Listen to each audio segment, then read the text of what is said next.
Totoo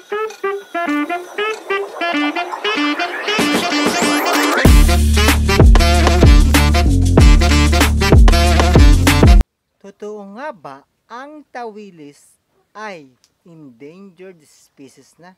Ating pag-usapan ngayong araw na ito.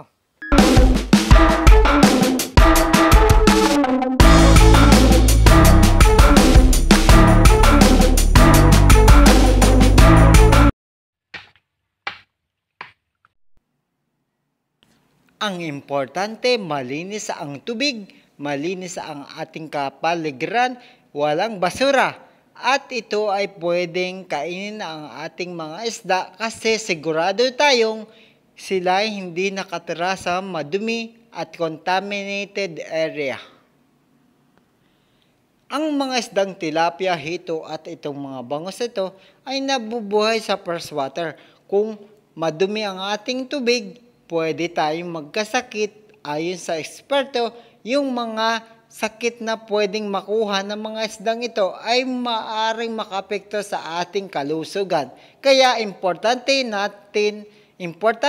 alam natin kung saan nanggagaling ang ating mga bangus, tilapia at mga lamang freshwater fish.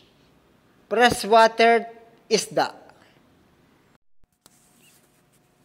Ang importante, balanse ang ating nature. Nag-interact ang mga living things sa kanyang kapaligiran, malinis sa tubig, malinis sa pond, malinis sa creek, at pwede tayong magparami ng mga isda.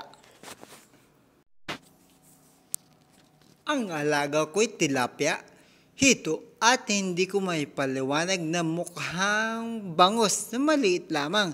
Ang importante, meron tayong malinis sa tubig, balancing nature, kasi pwedeng mabuhay ang mga isda sa ating tubig. Ano ba ang tawilis? Ang tawilis ay isda na eksklusibong matatagpuan lamang sa Pilipinas. Matatagpuan lamang ito sa Taal Lake sa Batangas Province on the island of Luzon. Kaya lang nakakalungkot isipin noong January 2019, idineklara ng International Union for Conservation of Nature IUCN na ang endangered species na sila. Ang tawilis ay endangered species na. Kaya ang tawag naman sa lokal ay tawilis.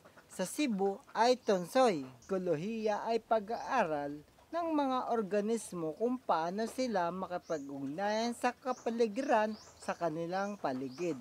Pinag-aaralan ng mga ecologists ang kaugnayan sa pagitan ng mga nabubuhay na bagay at kanilang tirahan. Kumbaga ako naman may alagang tilapia, hito o hindi ko pa kilala kung anong species itong isda na mukhang bangus. Tingnan nyo kung paano sila mag-react kasi hinuli ko.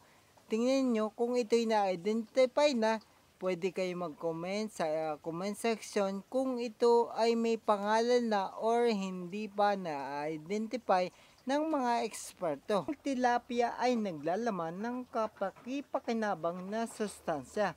Ngunit depende kung saan ito nanggaling o pinanggalingan ng mga isdang ito. Maaaring mas mataas ang panganib ng mga alalahanin ng kaligtasan kabilang ang bacterial contamination.